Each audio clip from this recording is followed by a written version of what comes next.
কবে শেষ হচ্ছে ইউক্রেনের ওপর হামলা, জানালেন পুতিন। রাশিয়ার প্রেসিডেন্ট ভ্লাদিমির পুতিনের সঙ্গে 90 মিনিটের ফোনে কথা হয়েছে ফ্রান্সের প্রেসিডেন্ট ম্যাক্রোর।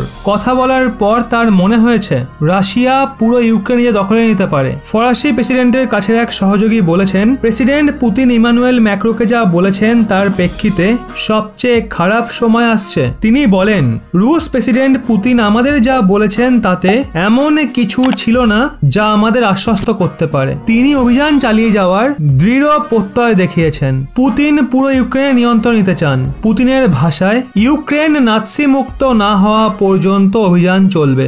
আপনি এর থেকে বুঝতে পারেন এসব শব্দ কতটা মর্মান্তিক এবং অগ্রহণযোগ্য। ইউক্রেনে বেসামরিক হতাহতের ঘটনা এড়ানো এবং মানবিক সহায়তা পৌঁছানোর সুযোগ তৈরি করে দিতে পুতিন সেখানে মানবিক সহায়তার পক্ষে বলে ম্যাক্রোকে জানালেও কোনো ধরনের প্রতিশ্রুতি দেননি। এছাড়া ইউক্রেনে বেসামরিক নাগরিক এবং স্থাপনা লক্ষ্য করে রাশিয়ার সামরিক বাহিনী অভিযানের অভিযোগ অস্বীকার করেছেন পুতিন।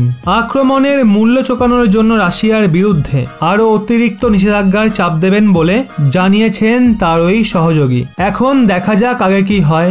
ওদিকে বন্ধুরা, রাশিয়ান ফৌজের মেজর জেনারেল নিহত হয়েছেন। বিশাল ধাক্কা পেয়েছে রাশিয়া।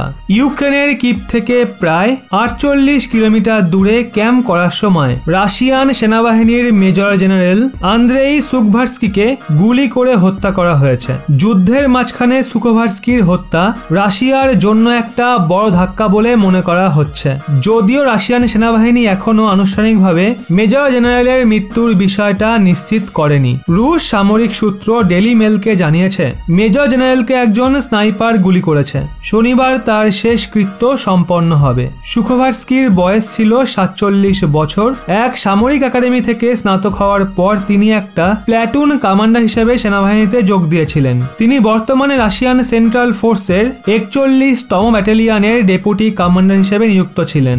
ইউক্রেনে হামলার 9 দিনে এ পর্যন্ত 490 জনের বেশি রাশিয়ান সেনা নিহত হয়েছে। বৃহস্পতিবার রাশিয়ার প্রতিরক্ষা মন্ত্রণালয় 498 জন সেনা নিহত হওয়ার বিষয়টা নিশ্চিত করেছে।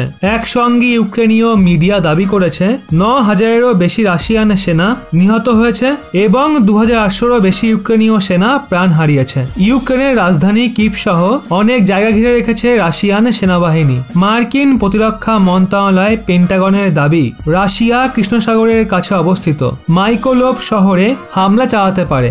এখানে একটা কোস্ট গার্ড রাশিয়ান সেনাবাহিনীর লক্ষ্যবস্তুতে রয়েছে। তার মানে আপনারা বুঝতেই পারছেন কতটা চাঞ্চল্যকর সিচুয়েশন হয়ে রয়েছে।